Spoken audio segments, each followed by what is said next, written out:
Good evening, ladies and gentlemen. Allow me to entertain you all with a poem I have written. I call it Ha Ha. And so we find ourselves with the Biden administration, incontinent incompetence and retarded frustration. Behold the immolation and fiery combustion. He has hit that old button marked suicidal destruction. Dementia Man cares not, for him it's a game. It's business as usual, let's keep it all the same. The people more restless, more troubles, more concern. Technology now grow, the skills to discern. So they needed a face for a freshly planned game. No doubt a woman begging for fortune and fame.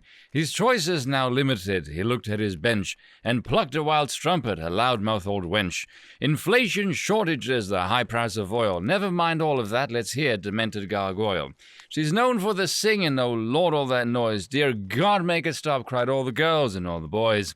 No charts and no notes, fuck all qualification, but to us she dictate what is mis and disinformation. Oh wait, cried the people, we've heard this before, in Orwell's old novel in 1984. But the public on some things aren't quite all that fickle, which put this old wanker in a right little pickle.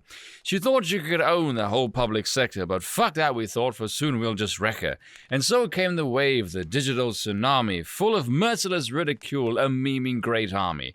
She did not expect to face so much scrutiny from a public so scorned, hell-bent on damn mutiny. So brittle she is, the ego of glass, which won't make it through when you talk out your ass. What a surprise, she proved out of touch, and so it piled on, the means proved too much. For she could not handle so much adversity, what the hell you'd expect, she's high at diversity.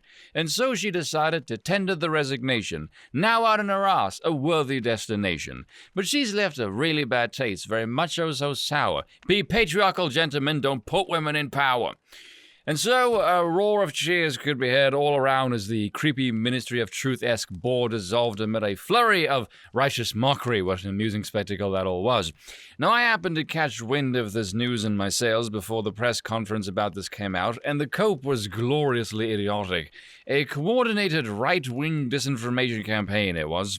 The phrase coordinated right wing is an oxymoron. The right are notoriously poor for organizing damn near fucking anything.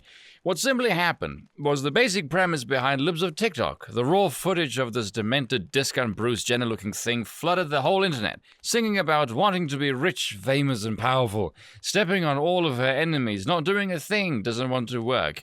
And the collective reaction was, holy sweet Moses, we have a goldmine of memeing material, and the internet went to fucking town.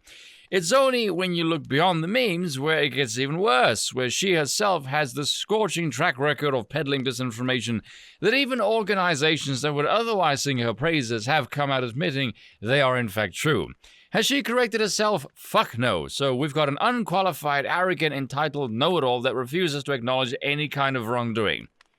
Fucking hell, you've got the epitome of a millennial bent over with a giant bullseye on her ass. The fuck did you think was gonna happen? Also, the board shutting down for that makes absolutely no sense whatsoever. If there is so much disinformation, as you claim, surely that would facilitate the necessity for its existence, but no, it must be put on hold.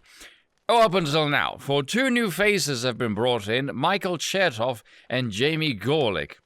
Fucking hell, with names like that, you kind of expect wickedness, don't you? Now, who are these two? Well, let's see. One was Clinton's supposed pick for Attorney General.